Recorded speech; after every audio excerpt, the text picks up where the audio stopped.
Inspector General of Police, Law and Order Prashant Kumar Bhuyan has on Monday assured elderly citizens in Namdai Long village under Lakinagar Gao Panchayat bordering Jiribam of Manipur that the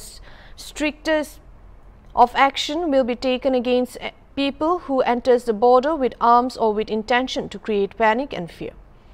On his third visit in less than a month to overview the security arrangements in Lakhipur subdivision of this district, the IGP took stock of the sensitive bordering villages of Cachar district with Manipur. He stopped at 3 villages along with his patrolling party and spoke to people from the Meitei, Dimasa and Naga Rongmai community. IGP was accompanied by DIG Southern Range, Konkan Joyti Saikia and SP Cachar Numal Mahata. Later, speaking to media persons near a Meitei village, IGP Bhuyan said there is still tension lingering but the normalcy would return back to Jiribam. Meanwhile,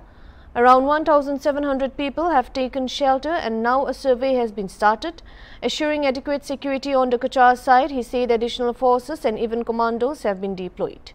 The riverine route comprising Barak and Jiri has been a problem, however, boats have been deployed to keep a watch. পৰিস্থিতি বহুত শান্ত এতিয়া খুবেই শান্ত জুৱা ঠিকে কৈছা তিনিবাৰ আহিব লগা হ'ল যেহেতু আমাৰ বৰ্ডাৰ হিপাৰে জিৰিবামত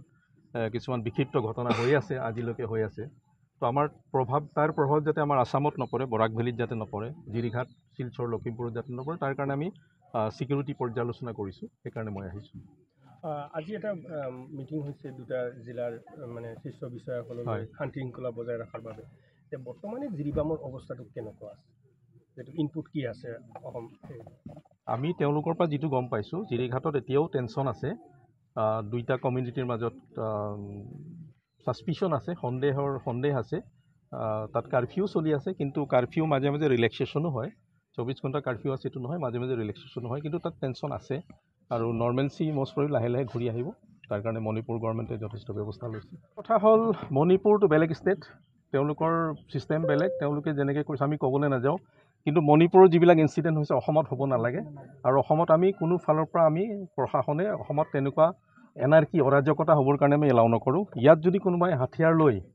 ইলিগেল হাতিয়াৰ লৈ বদমাছি কৰে কিবা কৰিবলৈ আহে আমি কিন্তু ষ্ট্ৰিক্ট একশ্যন লওঁ